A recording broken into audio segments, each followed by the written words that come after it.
I spent my entire life being strong for everyone, and it cost me everything. Ask me who I was strong for, and I could give you 1,000 names. Ask me when I was strong for myself, and I have no answer. This video is not about weakness. It's about the exhaustion you don't see, the silent debt that builds when you carry everyone else's weight while your own cracks grow deeper. If you've ever been the strong friend, the reliable son, the unshakable partner, watch this, because I'm about to tell you what I wish someone had told me 30 years ago. Let me take you back. Picture a young boy. Let's call him what he was, me. 9, maybe 10 years old. His father loses his job. The house goes quiet in that dangerous way. His mother cries in the kitchen when she thinks nobody's listening. What does that boy learn?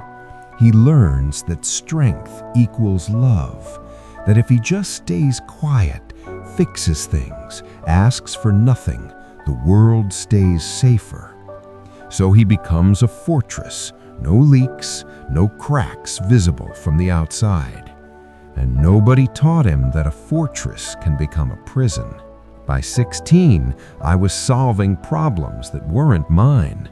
By 20, I was everyone's emergency contact, emotional, financial, professional. You can handle it, they said, and I smiled. Because that's what strong people do, right?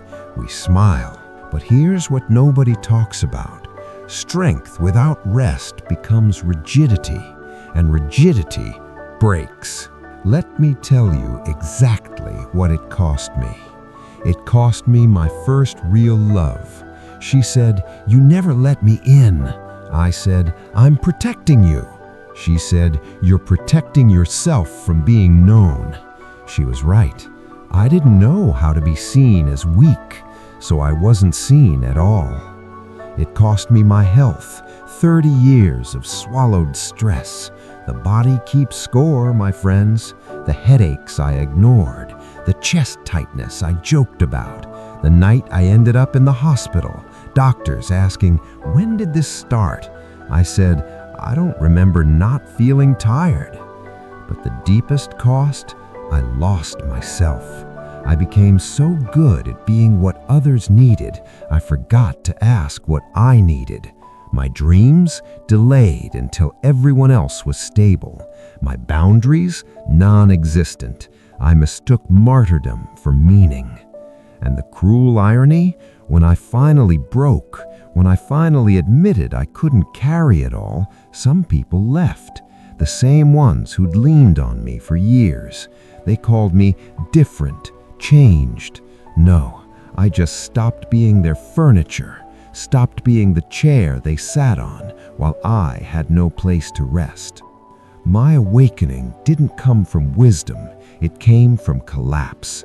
3 a.m., empty apartment, 43 years old, successful by every external measure, and absolutely hollow inside. I remember staring at my reflection and not recognizing the eyes. They looked tired, not sleepy tired, soul tired, the kind of tired sleep doesn't fix. So I asked myself one dangerous question: what do I actually want? I couldn't answer. I had spent so long being strong for others, I had no language for my own desires. That's when I knew the strongest thing I could do was finally stop. Rebuilding wasn't dramatic, no montage music, just small, terrifying choices. I started saying no, not cruelly, just honestly. I can't carry that for you right now. The world didn't end. Some relationships shifted, others deepened, the real ones. I started asking for help. This was harder. It felt like admitting defeat, until I realized needing help doesn't negate the help you've given. You're not a bank account of strength that goes into debt when you withdraw. I found people who didn't need me to be strong. They just needed me to be real. That was the medicine. Being with humans who didn't flinch when I said, "Actually, I'm not okay." And I learned something that changed everything. Your strength was never meant to be a shield that keeps everyone out. It was meant to be a foundation that lets you stand tall, including standing tall enough to be seen. So, here's what I'm leaving you with. 3 truths I wish I'd known.